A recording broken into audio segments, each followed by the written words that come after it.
में 46 दिन बाद आज से 5 घंटे के लिए बाजारों में खोली दुकानें। फल सब्जी की दुकानें, मंडी और व्यावसायिक प्रतिष्ठान खुले।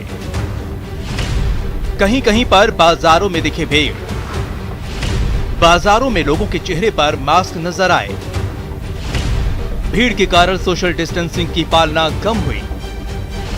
मिनी अनलॉक से आर्थिक गतिविधियों को मिलेगी रफ्तार। मिनी अनलॉक में सभी की जिम्मेदारी, गाइडलाइन की पालना में है समझदारी।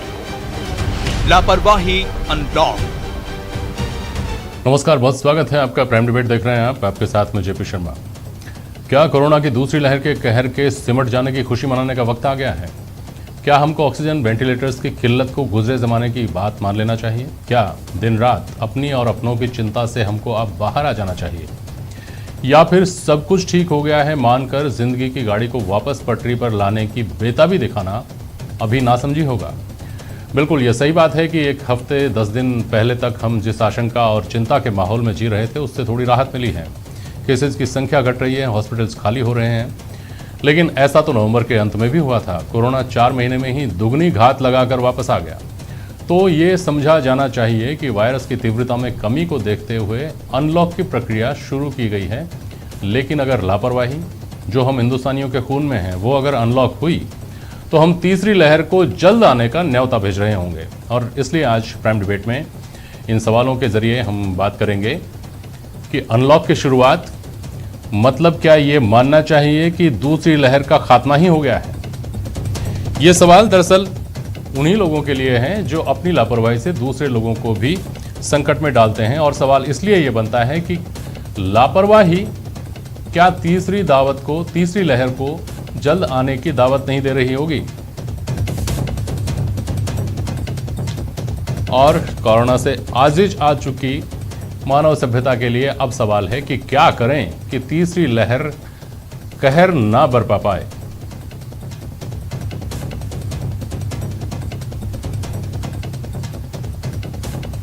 सुरेश चौधरी हमारे साथ, कांग्रेस के प्रवक्ता। सुमित गोदारा जी हैं, भारतीय जनता पार्टी के विधायक। और किशोर टाक हैं, राजस्थान दुकानदार महासंघ के अध्यक्ष हैं आप। बहुत स्वागत करता हूं मैं आप सभी का। सुमित जी, सुरेश जी आपसे आज बधाई की अपेक्षा कर रहे हैं कि इतनी तीव्रता थी कोरोना की, इतना बड़ा संकट था, लेकिन 3 हफ्ते के सख्त लॉकडाउन के बाद में आज से अनलॉक शुरू करने की प्रक्रिया शुरू हुई है। तो कम से कम इनके कोरोना प्रबंधन को आपको बधाई देनी चाहिए, ऐसी अपेक्षा रख रहे हैं सुरेश जी। सुमित जी, मेरा ये मानना है शर्मा जी, यदि सरकार जो लॉकडाउन इन्होंने जन अनुशासन पकौड़ा रखा, रेड अनुशासन पकौड़ा रखा, ये यदि उसकी बजाय उस समय लॉकडाउन रखते, जो इन्होंने लेट लॉकडाउन किया और शादियों पर रोक नहीं लगाई, उसी वजह से राजस्थान में ये महामारी ने इतना विकराल रूप लिया। ये लॉकडाउन इन्होंने लेट लगाया और ये मुख्यमंत्री के हमेशा विरोधाभास, ये कांग्रेस का ही कहूंगा मैं, हमेशा विरोधाभास इनके बयान आते रहे। एक तरफ राहुल गांधी कहते हैं कि प्रधानमंत्री जी ने पूरे देश को लॉकडाउन करा और दूसरी तरफ मुख्यमंत्री अशोक गहलोत लॉकडाउन करते हैं। और इस बार जब दूसरी लहर आई तो राहुल गांधी जी क्या, मेरे हिसाब से लॉकडाउन नहीं होना चाहिए, और मुख्यमंत्री जी लॉकडाउन करते हैं। तो ये जो कांग्रेस का विरोधाभास है उससे प्रदेश को बड़ा ही जान माल का और हर हिसाब से नुकसान हुआ।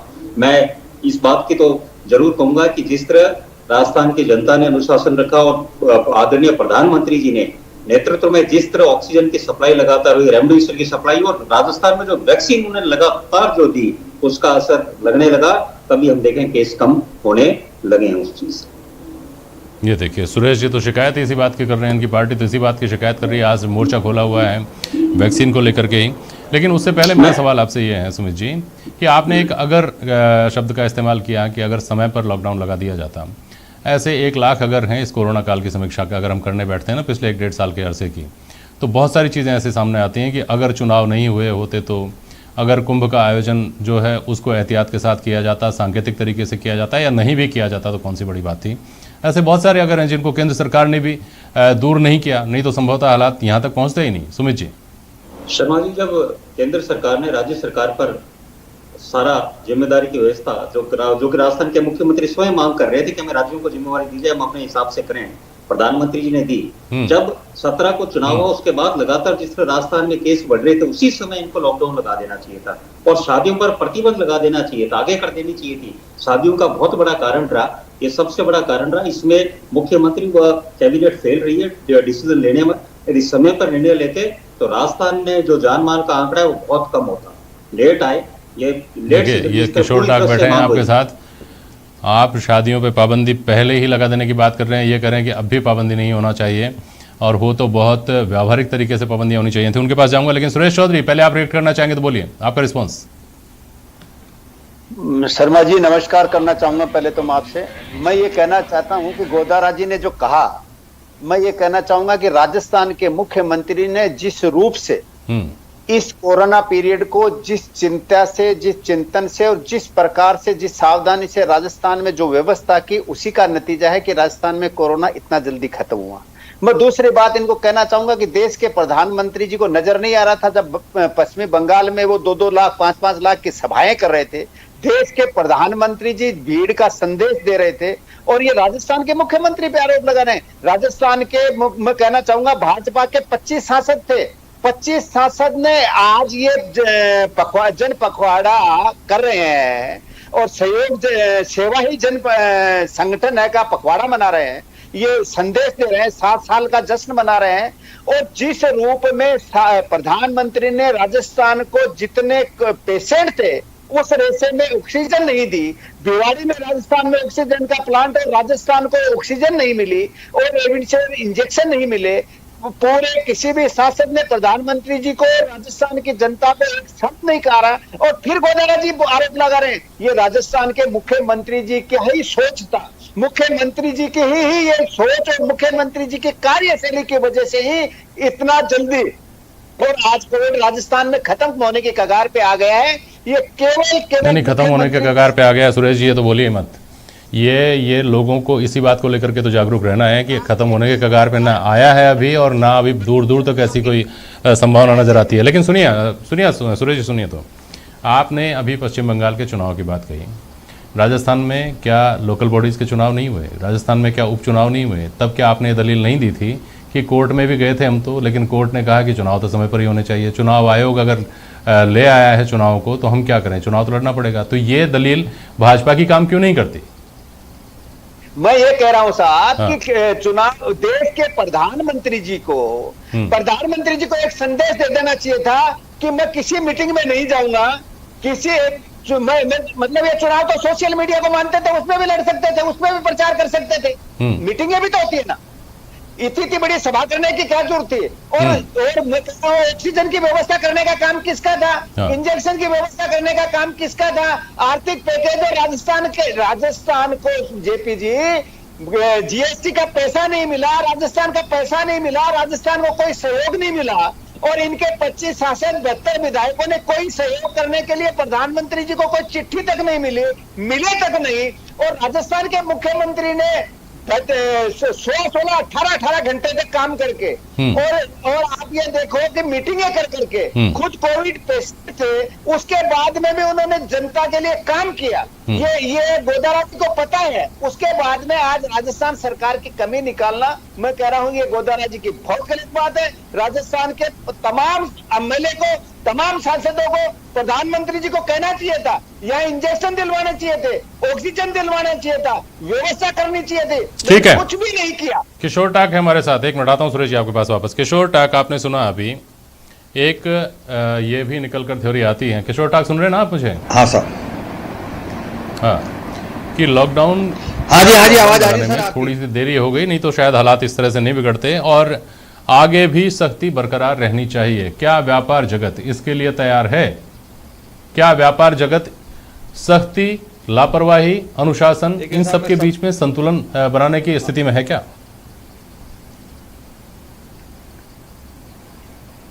साहब, सबसे पहले तो मैं ये कहना चाहूंगा कि सरकार को पास में जो ज्ञानी लोग बैठे हुए हैं वो कभी हम लोगों से पूछते नहीं है। सबसे बड़ी शिकायत हमारी जो है वो ये है कि इन लोगों को चाहिए कि जो बीमार है कम से कम उससे बीमारी तो पूछें। ये कोरोना की जो बीमारी हम लोगों को हुई है, लेकिन ये हमारे को जो है कुछ इलाज कुछ दूसरा कर रहे हैं। मेरे कहने का अर्थ ये है साहब कि अब आज की तारीख के अंदर इन्होंने जो बाजार खोले हैं, सबसे पहले तो हमने जो इनको सलाह दी थी कि आप जितने भी हमारे दुकानदार हैं, उनके कर्मचारी हैं, उनको आप सबसे पहले टीका लगाइए, क्योंकि आम पब्लिक जब आप बाजार छोटे और थोड़े टाइम के लिए खोलते हैं तो पब्लिक एकदम बाजार पे टूट पड़ती है। तो हम दिन भर जब कस्टमर को अटेंड करते हैं और हम 2 घंटे में हमको मान लो 50 कस्टमर अटेंड करने पड़ते हैं, तो उनका संक्रमण हमको लग सकता है। और अगर मान लो गलती से हमारा कोई कर्मचारी है, उसको मान लो वो अगर उसको कोरोना है, तो उससे 50 आदमियों को कोरोना हो सकता है। हमने इनको ये कहा था कि जितने भी हमारे दुकानदार उनके कर्मचारी हैं, सबसे पहले आप उनको टीका लगाइए, लेकिन इन लोगों ने नहीं सुना। वैक्सीन का तो टोटा चल ही रहा है, एक अनार 100 बीमार की स्थिति हो रही है किशोर जी, उसके ऊपर तो मैं बात करूंगा इन दोनों माननीयों से। हाँ, लेकिन वैक्सीन से आगे बढ़कर अब जो स्थिति है, आप ये देखिए कि जब मुख्यमंत्री जी ने एक बात कही है, आदरणीय मुख्यमंत्री जी ने एक बात कही है कि राजस्थान की 60 करोड़ जनता के पास में मैं, मेरी सरकार, मेरे मंत्री और मेरे एमएलए हम लोग नहीं पहुंच सकते। उन 60 करोड़ जनता के पास में हम रोज पहुंचते हैं। दुकानदार ही ऐसा है जो राजस्थान की 60 करोड़ जनता की रोज जरूरतों को पूरी कर रहा है, वो उनको दवाई दे रहा है। इसीलिए दुकानदार की ही जिम्मेदारी नहीं बनती क्या किशोर जी? आपकी वैक्सीनेशन की फ्रंटलाइन वॉरियर्स मानकर वैक्सीनेशन पहले प्रायोरिटी से किए जाने की शिकायत बिल्कुल जायज हो सकती है, लेकिन इसके साथ ही क्या दुकानदार की ये जिम्मेदारी नहीं बनती? शादी समारोह में तो 11 आदमी आएंगे, उसकी परमिशन लेनी पड़ेगी, वीडियोग्राफी करानी पड़ेगी, और किराने की दुकान के सामने 50 आदमी इकट्ठा होंगे, उनको सामान देते रहेंगे और 50 आदमियों की वो लाइन है लंबी होती जाएगी। तो क्या वहाँ जो जिम्मेदारी बनती है वो दुकानदार की खुद की नहीं बनती? नहीं साहब, हमारी नहीं बन सकती ना वो। कारण क्या है कि आम जनता को हम रोक नहीं सकते। अच्छा, ये टाइम भी क्या है साहब, 2-2, 3-3, 4-4 घंटे के लिए खोलेंगे तो पब्लिक भूखे थोड़ी मरेगी साहब।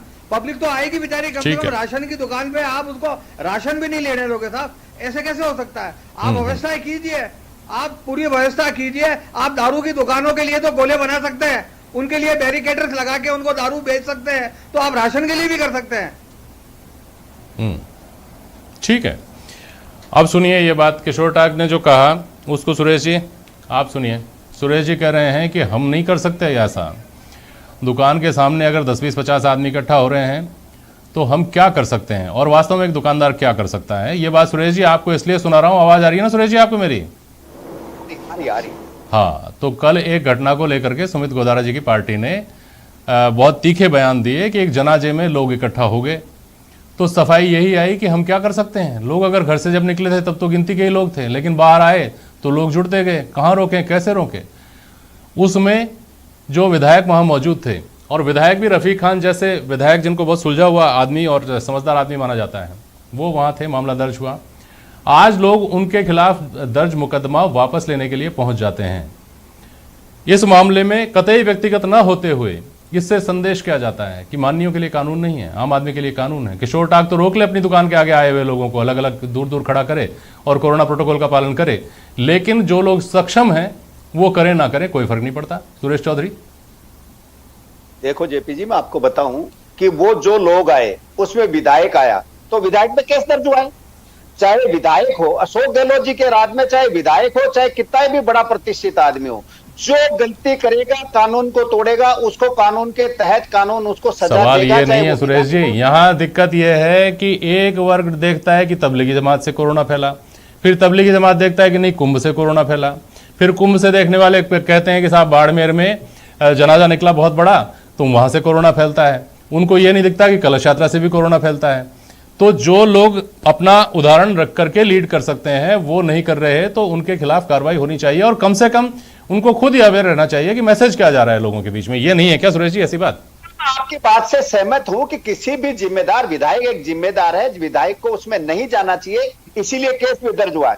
चाहे कोई भी हो, चाहे कुंभ से भी हो, चाहे कोई भी जमात, कोई भी लोग इकट्ठे होंगे।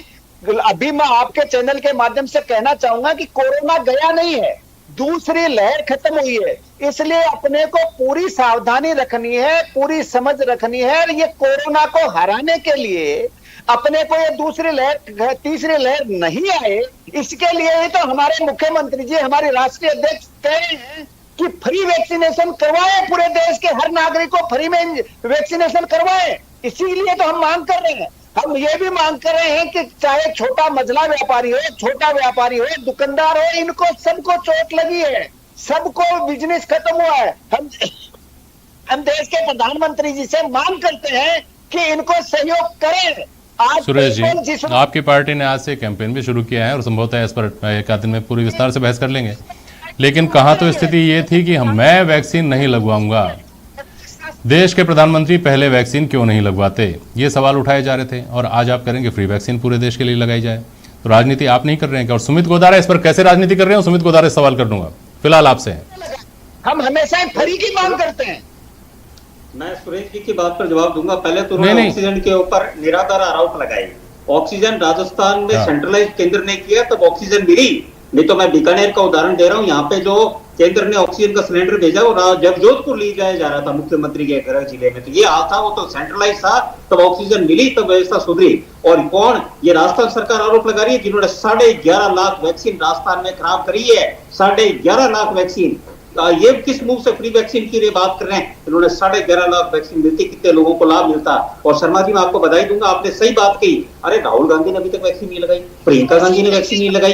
बात आप ये कर रहे हैं, आप देश के सामने उदाहरण पेश करो प्रधानमंत्री जी की तरह कि आप वैक्सीन लगाओ, कि हम देश की वैक्सीन पर गर्व है, देश के वैज्ञानिकों पर गर्व है कि जिस तरह पी चिदम्बरम, जिस तरह राहुल गांधी, जिस तरह अमरिंदर सिंह, जिस तरह जयराम रमेश, इन्होंने भारत की स्वदेशी वैज्ञानिकों का जो अपमान किया है, पूरा देश इनसे पूछ रहा है। सुरेश जी आपकी आवाज नहीं आ रही है। सुरेश जी अभी सुमित गोदारा का ही ऑडियो आ रहा है, आप अपनी बात बोलिएगा। सुरेश जी सुनिए एक मिनट, सुमित गोदारा को पूरी बात बोलने दीजिए। वैज्ञानिकों का अपमान किया है और वैक्सीनेशन का कार्यक्रम भारत में जीता। 22 करोड़ लोगों की वैक्सीन लगी है। शर्मा जी मैं बताना चाहूंगा, टोक्यो के ओलंपिक्स हो रहे हैं 2 महीने बाद, वहां भी जापान में वैक्सीनेशन की है। भारत सबसे तेज वैक्सीनेशन कर रहा है, हमें गर्व होना चाहिए। ठीक है, कठिन समय, इतने सारों को होने में थोड़ा समय लगता है, पर राजस्थान के मुख्यमंत्री, आप हर चीज केंद्र के लिए करोगे तो आप मुख्यमंत्री करियो हर चीज में। आपको हम तो कुछ नहीं कर सकते। आपने कहा वैक्सीनेशन हमारे हिसाब से 18 से ऊपर करो, केंद्र सरकार ने करा। अब आप खुद जिम्मेवारी कुछ नहीं ले रहे हर चीज में, और कर 11 लाख वैक्सीन जो राजस्थान में खराब हुई है। वैक्सीन जब अवेलेबल ही नहीं, आप 18 से ऊपर कर दीजिए, कितने से ऊपर कर दीजिए। लेकिन समझिए एक बार आ रही है ना, रोज देखो आपको ये जो सवाल मैंने सुरेश चौधरी पर उठाया वो तो आपको उठाया, लेकिन सवाल ये भी तो उठते रहे ना भाई साहब कि कोरोना की वैक्सीन आई भी नहीं थी जब आपने ये कह दिया था बिहार में कि फ्री वैक्सीन दे देंगे। चलिए उसके ऊपर हजारों बार बात हो गई। उसके बाद जब वैक्सीन का हमारे यहाँ निर्माण शुरू हो गया, लगना शुरू हो गया, आपने कई देशों को भेजी, तो जब भेजी तब सहूलियत के हिसाब से, चूंकि उस वक्त सवाल इस तरह के नहीं उठ रहे थे, तब आपने ये कहा कि देश की मैत्री बढ़ाने के लिए, विदेश नीति को मजबूत करने के लिए, भारत को वैश्विक शक्ति बनाने के लिए हम ऐसा कर रहे हैं। जब ये बात निकल कर आ गई कि साहब घर में टोटे हैं, आप दुनिया में बांटने चले हैं, तब आपने कहा कि ये तो देखिए समझौते की बात थी, इस समझौते के तहत हमको उन देशों को देना ही देना था। तो कभी क्रेडिट ले रहे हैं, कभी सफाई दे रहे हैं, ऐसा कैसे? शर्मा जी इसका दूसरा पहलू भी है। उस समय जो कांग्रेस के नेताओं द्वारा जो दुष्प्रचार किया गया ना, वैक्सीनेशन देश में कम कराया गया था। और आज भी मैं गांव में जाता हूं तो जो इस तरह के है ना, जो जिस तरह अमरिंदर सिंह, जिस तरह राहुल गांधी बोलते हैं, तो गांव में भी कई लोग बैठे हैं उनके, वो कहते हैं सब वैक्सीन मोदी जी के हम नहीं लगाएंगे। ये इस तरह का दुष्प्रचार कांग्रेसियों द्वारा किया जा रहा है। तभी देखो वैक्सीनेशन कार्यक्रम अब तो कांग्रेस मांग कर रही है ना, आप कर रहे हैं ना लगातार। तो मुझे लगता है सुमित जी, चाहे कितने दुष्प्रचार हुए हों आप लोगों की आपस में आरोप प्रत्यारोप है, लेकिन आज की तारीख में व्यक्ति अगर संजीवनी ढूंढ रहा है कहीं, उसको संजीवनी कहीं दिखाई दे रही है तो वैक्सीन में दिखाई दे रही है। सुरेश चौधरी बोलिए, सुरेश चौधरी बोलिए, सुरेश चौधरी की आवाज नहीं आ रही है। सुरेश चौधरी पूरे भारत में मिलेगी जी, सुरेश जी बोलिए।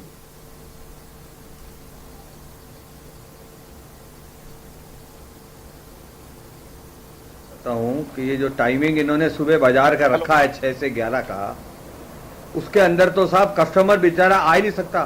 सूरज जी तक हमारी बात नहीं पहुंच रही। हाँ बोलिए किशोर जी, बोलिए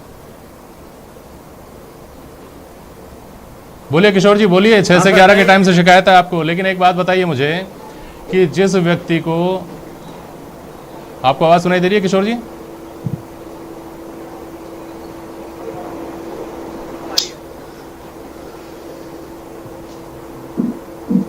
शर्मा जी हेलो,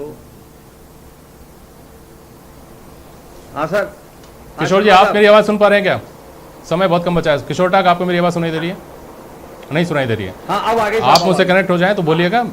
हाँ बोलिए सुरेश, किशोर जी बोलिए, बहुत संक्षेप में अपनी बात बोलिएगा। किशोर जी समय बहुत कम बचा है, बहुत, हाँ तो बहुत संक्षेप में बोलिए अपनी बात। हाँ, मैं ये कह रहा था कि 6 से 11 का जो टाइम दिया है इन्होंने, ये इनके ज्ञानी आदमियों को ये समझ में नहीं आया कि सुबह 6 बजे ग्राहक तो आ नहीं सकता था। ये खाली एक फॉर्मेलिटी पूरी करने के लिए और ऊंट के मुंह में जीरे वाली बात हो गई साहब कि इन्होंने 6 से और 11 का टाइम दे दिया। सुबह बेचारा आदमी, मेरी बात सुनिए साहब, सारे अपने जरूरी कार्यक्रम करके और सुबह बेचारा दुकान 6 बजे यही मान करके चल रहे हैं ना कि अभी लॉकडाउन ही है, हम यही मानकर चल रहे हैं ना, कोरोना का कहर उसी तरीके से है। तो जिस व्यक्ति का काम अटक रहा होगा, जिस आदमी के ऊपर आफत आ रही होगी, वो तो सुबह 6 बजे क्या 5 बजे भी आएगा, उसको जरूरत होगी तो क्या उस सोच के हिसाब से ये समय सही नहीं है कि जिसको जरूरत हो वो सुबह बेचे, जिसको जरूरत हो वो सुबह खरीदे? उससे कोई फायदा नहीं ना साहब। देखिए आप जो बैंक वाले हैं, जो इनके कर्मचारी हैं, उनका टाइम जाने का और हमारे आने का, तो बाजारों में भीड़ तो होगी और उसके अलावा रास्ते और ट्रैफिक जाम होगा। नहीं किशोर जी, ये बात भी हमको समझनी चाहिए कि नहीं समझनी चाहिए कि ये आर्थिक फायदा नुकसान क्या होगा क्या नहीं होगा उसका समय नहीं है। ये इस परिस्थिति के बीच में जो बेस्ट सूटेबल हमारे पास लिबर्टी हम ले सकते हैं वो हम लेने की कोशिश कर रहे हैं। क्या ऐसा नहीं समझना चाहिए उसमें किशोर जी? चलिए मैं आऊंगा आपके पास अगर समय रहा तो। सुरेश जी अपनी बात बोलिए। सुरेश जी आपकी आवाज नहीं आ रही थी, जल्दी बोलिए। मैं ये कह रहा हमारे को इसमें कोई दिक्कत नहीं है। राजस्थान मुख्यमंत्री जी ने छोटे व्यापारी, बड़े व्यापारी, व्यापारियों की भी चिंता है, लेकिन राजस्थान का एक भी आदमी इस पीड़ा से बीमार होके मरे नहीं। राजस्थान के लोगों के स्वास्थ्य की चिंता है। व्यापार तो अपन बाद में भी कर लेंगे किशोर जी, व्यापार के लिए तो जीवन रहेगा तो जीवन भर व्यापार करते रहेंगे, लेकिन राजस्थान का एक भी आदमी इस बीमारी से पीड़ित नहीं हो, इसके लिए सोगेलो जी को चिंता है। और किशोर जी कह रहे, मैं कह रहा हूँ राजस्थान के मुख्यमंत्री ने इंदिरा रसोई राजस्थान की पूरी जनता को, जिसको भी खाना खाने की जरूरत है उनके लिए, सबके लिए फ्री कर दी। ऐसी व्यवस्था करने का काम केवल अशोक गहलोत जी ने किया है। आज अशोक गहलोत जी ने कितने पूरे 75 प्लांट ऑक्सीजन के नगर पालिका के माध्यम से लगाने का काम कर दिया। विधायकों को पूरे 25 किशोर डाक, अगर आप बोलना चाहते हैं तो बोलिए। सुरेश चौधरी को अगर आप जवाब देना चाहते हैं तो बोलिए। ऐसा है चौधरी साहब, आप बातें तो इतनी लंबी लंबी और बड़ी बड़ी करते हैं, कम से कम दुकानदारों के टीके तो लगवा दीजिए, उनके कर्मचारियों को तो बेचारों को आप बचा लीजिए। आपने आज तक इनको कोई पीपी किट नहीं दिया, आपने दुकानदारों को मास्क नहीं दिया, आपने थर्मल गन नहीं दी। हमको कहते एक साल हो गया, एक साल में उसमें 18 से लेकर 45 तक का पूरा वैक्सीनेशन फ्री करेंगे। देश के प्रधानमंत्री को, भारत की जनता को फ्री वैक्सीन नहीं लगाने का काम करेंगे तो आज जो पैसा ले रहे हैं प्रधानमंत्री को दोष देते रहेंगे। अरे राजस्थान में कांग्रेस का राज है, कांग्रेस के चाहिए कि दुकानदारों को टीका तो लगवाए पहले। आपको भी कह रहा हूँ, आप 72 विधायक 25 सांसदों को राजस्थान में पूरी फ्री वैक्सीन लगे, इसके लिए मांग करनी चाहिए। क्यों नहीं कर रहे आप राजस्थान की जनता के लिए मांग? क्यों नहीं कर रहे राजस्थान की जनता के लिए? फ्री में वैक्सीन लगनी चाहिए। राजस्थान के मुख्यमंत्री फ्री में खाना देंगे के माध्यम से, आप प्रशंसा क्यों नहीं कर रहे? राजस्थान की जनता के लिए कोविड में होगी खुद पड़े। आप ये बताइए कि दुकान ये 33, मेरी बात सुनिए, राजस्थान के 33 लाख दुकानदार हैं। हम बीजेपी के पास जाए, कांग्रेस के पास जाए, कांग्रेस वाले बीजेपी में दोष देते हैं, बीजेपी वाले कांग्रेस में दोष देते हैं। आपको जितना आपको परेशान करना है। राजस्थान के मुख्यमंत्री को धन्यवाद दो, इस टाइम पर राजस्थान के मुख्यमंत्री तमाम इन पहलुओं के बीच में जनता की सेवा की है। कोई एक बात जो समझ कर में आती है वो ये है कि कम से कम लोगों को टीके का महत्व समझ में आया है, और ये बात भी समझी जानी चाहिए कि तमाम राजनीति अपनी जगह रहेगी, तमाम परेशानियां अपनी जगह रहेंगी। जिस दिन टीकाकरण रफ्तार पकड़ेगा, जिस दिन टीकाकरण एक रीजनेबल लेवल तक पहुंचेगा, उस दिन शायद हमको कोरोना से निजात मिलना शुरू होगा। थोड़ा मन में एक भरोसा हमारे जगेगा। तब तक कतई लापरवाही नहीं की जा सकती, कतई लापरवाही हमें कहीं का नहीं छोड़ेगी। बहुत शुक्रिया आप सभी का आज प्राइम डिबेट में शामिल होने के लिए। आज के लिए बस इतना ही। नमस्कार।